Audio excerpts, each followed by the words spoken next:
They told her to discuss her lease immediately, not because she was late on rent, but because a billionaire's torn suit had just changed everything. The rip was small, right on his shoulder, yet it exposed him in front of cameras, assistants, and strangers who suddenly had opinions. People whispered. Some smirked. Others looked away. Power hates being seen as fragile. That's when a poor black tailor crossed the street calm, steady, carrying a tiny sewing kit like it meant nothing. She said she could fix it. No one answered. A few laughed, not loud. Just enough to remind her she didn't belong there. A woman like her was not supposed to stand near a man like him. Everyone knew that, but she stayed, shoulders straight, eyes steady, dignity intact.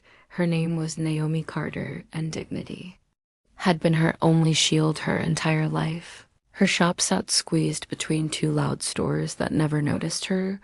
The sign above her door was cracked, paint burned away by years of sun and rain inside. The space was narrow but cared for: pressed fabric, old wood, and steam filled the air. Spools of thread lined the walls like quiet soldiers.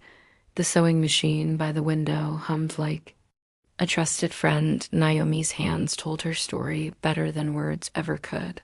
Thin scars, worn skin, strength earned stitch by stitch. Her back curved slightly, not from weakness, but from decades of fixing what others threw away. Her eyes carried the weight of loss. Patience and long nights survived alone. When the billionaire finally nodded, it wasn't kindness, it was urgency. His meeting mattered more than his pride. He followed Naomi inside, unaware that small moments often carry the heaviest consequences. She worked without hesitation, needle moving like the suit had always belonged to her hands. The tear vanished under her care, flawless, invisible, respectful. When she finished, she stepped back. The billionaire reached for his wallet. Naomi shook her head once. Some things didn't need money. Her voice was soft, but unmovable. That refusal followed him long after he left. Naomi returned to her routine unaware. A storm of reflection had started in the glass office across the city. Her life had trained her for patience early. A small home, thin walls, fried bread and ironing starch filling the air. Her mother cleaned houses that never felt like hers. Naomi learned to sew on the floor, watching hems fall perfectly beneath her mother's hands. Then came love, brief, gentle, warm. Her husband's laugh once filled their tiny kitchen. Then illness, hospital, air sharp and cold, and silence that never fully left. After he passed, Naomi poured herself into work. Her son became her light, his shoes waiting by the mitt door each night until one rainy evening took him too. Careless moments do that. The world didn't stop, it never does. Grief settled quietly heavy. Patient, like dust on unused furniture, she carried it into every stitch. Her shop became refuge.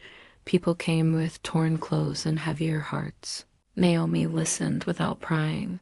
She fixed more than fabric. She never asked why someone couldn't pay. She already understood enough. Meanwhile, the billionaire stared at his suit again.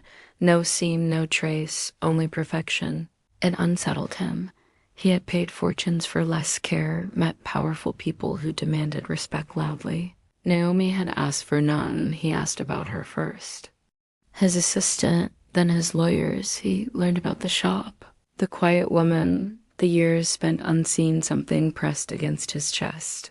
Not guilt, recognition. The next morning, Naomi unlocked her door as usual. Coffee and exhaust filled the street. Neighbors nodded. Then the black cars arrived. They lined the curb like a warning. Conversation stop. Fear moved faster than logic. Naomi felt the shift, but didn't panic. She wiped her hands and stepped outside. The lawyers spoke her name carefully. They said the billionaire wished to see her. People expected trouble or payment demands. Naomi simply closed her shop and followed the billionaire. Stood to greet her, not hiding behind a desk. He spoke slowly. He talked about starting with nothing, about measuring people by what they could give him, about forgetting what couldn't be bought. Naomi listened. Silence had taught her. How he offered money, she declined. He offered to buy her shop. She declined again. Then he offered something. Different partnerships, support training for others like her. Way to build without taking her ground. Naomi felt her chest tighten, not fear memory. Her grandmother's voice returned honor. The life something has lived, she agreed on one condition: dignity came first. No one turned away for being poor. No one treated as small. He agreed without hesitation. Weeks. Past change arrived gently, new machines beside old ones. Young apprentices filled the room. Naomi taught patience before skill. Every stitch carried a story. The street noticed laughter didn't return, respect replaced it. Billionaire visited, once quiet. Unnoticed, Naomi nodded, no words needed. An apprentice once asked why she stayed silent that day. Naomi answered without looking up. Silence protects what noise cannot. Another day, she said, strength doesn't raise its voice, it stands. Its ground. Those words traveled further than she ever did when the shop reopened. People gathered, not applause offerings, lowered heads. Even those who once laughed felt the weight. The billionaires stood among them. Watching a woman the world almost ignored change lives without asking for credit. Later, he told a reporter, wealth opens doors, character decides who deserves to walk through them. He never said her name. She preferred it that way every morning. Sunlight still touched the old sewing machine. The hum steady, the shop filled with fabric and hope. Naomi never became famous, never sought praise, but in quiet rooms across the city. People spoke of the tailor, the woman who fixed a suit, for free, and reminded power what humanity felt like in a world that rewards noise. Naomi proved quiet dignity could move systems, that unseen hands often carry the greatest influence. That respect earned through honor cannot be bought. Some heroes never raise their voice. They simply refuse to lose themselves. If this story moved you, share where you're watching from and what silent strength means to you. Subscribe for more stories that honor dignity, kindness, and the heroes the world almost overlooks.